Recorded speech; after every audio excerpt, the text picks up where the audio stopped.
Olá, tudo bem? Sejam bem-vindos e bem-vindas ao canal Estudos Bíblicos com a professora Dani, tá joia? Hoje nós vamos conversar um pouquinho sobre o último evangelho dos 4 que nós temos na Bíblia. Mateus, Marcos, Lucas e João. Vamos falar então sobre João. João é um evangelho com uma estrutura diferente, né? E a forma que ele comunica a mensagem é diferente dos outros 3. Lembre que assim, o gênero é o mesmo. O que quer dizer? É um evangelho. Então, uma mensagem é algo que quer comunicar notícias, eventos, situações sobre a vida de Jesus. Lembra lá do Evangelho de César? 2. O João, diferente de Mateus e de Lucas, não se utiliza de Marcos para organizar o seu evangelho. Então, ele tem uma estrutura diferente. Ele tem uma linguagem também diferente dos outros 3, né? A gente fala assim, ele tem uma linguagem mais gnóstica.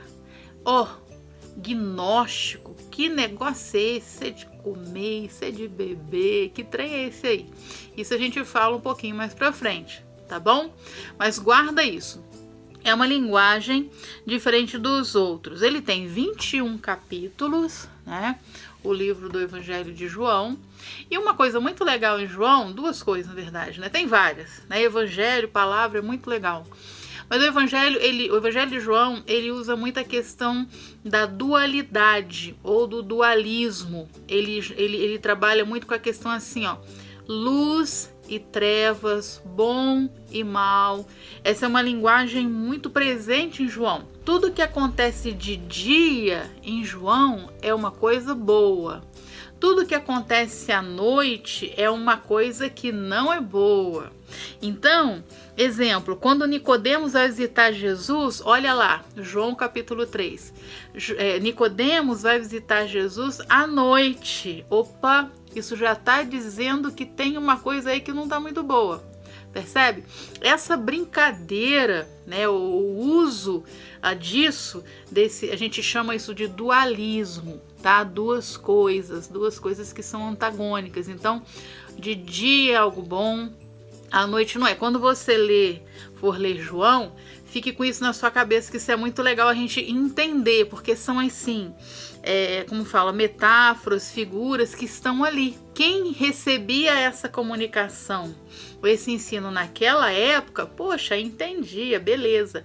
A gente agora, que está 20 séculos depois, a gente precisa saber essas coisas para a gente entender melhor. Uma outra coisa que eu preciso falar sobre João é assim, para a gente entender melhor o que vai acontecendo na comunidade joanina. O que significa isso, comunidade joanina? Comunidade em que João, ele é o líder, tá? A gente precisa, é legal a gente ler também 1 de João. Não é igual a Lucas, né? Lucas foi escrito junto, Lucas Atos. Aí tem que ler junto para entender mesmo. Agora, João não. Teve o Evangelho de João, foi escrito o Evangelho de João, tá? E depois, 1ª Epístola de João. Porque tem uma continuidade da história. E aí a gente, lá em 1 de João, vai entender umas coisas daqui do Evangelho de João. Entendeu? Bem, destaque do Evangelho de João que eu gostaria de fazer para você nesse primeiro contato: bodas de Caná da Galileia. Bodas de Caná é o quê? É um casamento, né, que chama bodas. Casamento é um casamento que está acontecendo na cidade de Caná da Galileia. Jesus é convidado também, sua mãe, eles estão lá no casamento. De repente, no casamento acaba o vinho. Uai, Daniela, mas o pessoal bebia? Sim, porque no 1º século, a bebida, né, que era mais segura, que era geral no mundo mediterrâneo, era o vinho, né? Aí você tem, como fala assim, os níveis de vinho, né? O vinho mais top, o vinho mais simples, o vinho mais do povão.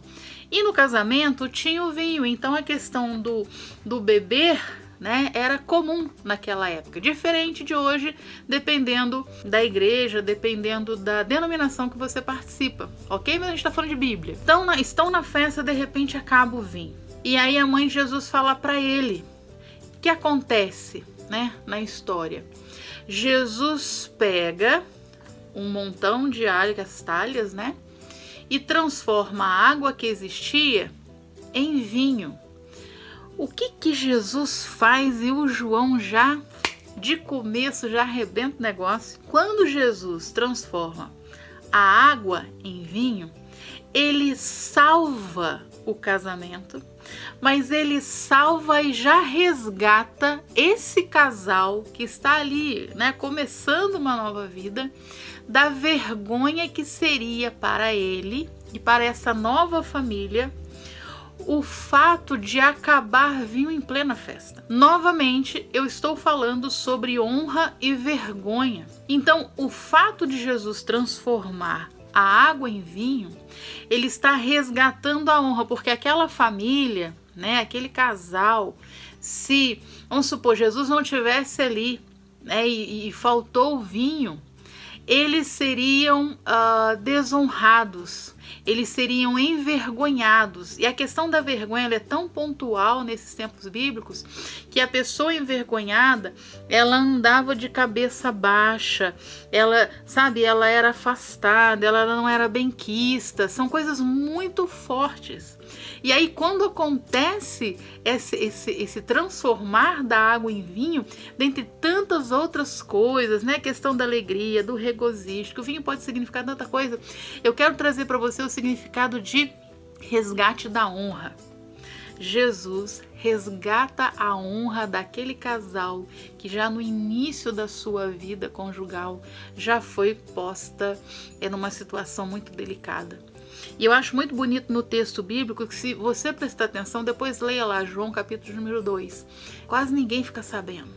As coisas vão acontecendo nos bastidores. O que o povão sabe, o que as pessoas, os convidados ficam sabendo é que, tem um vinho aí agora que o negócio é show de bola, melhor do que o que estava antes. Dentre tantas coisas que a gente pode falar desse texto, eu gostaria de frisar para você a questão da presença de um Jesus que resgata, a presença de um Jesus que quando vem, atua, faz o milagre, retira toda a vergonha e impureza e honra.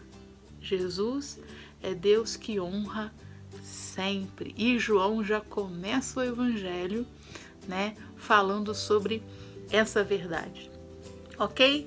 Gente, fique com Deus. Se você gostou desse vídeo, dá um like aí, partilhe, visite a gente lá no Insta, também no Facebook, tá certo? Se você quiser saber mais um pouquinho sobre os objetivos, as questões desse canal, dá uma olhada aqui na nossa descrição. Deus abençoe. Tchau, tchau.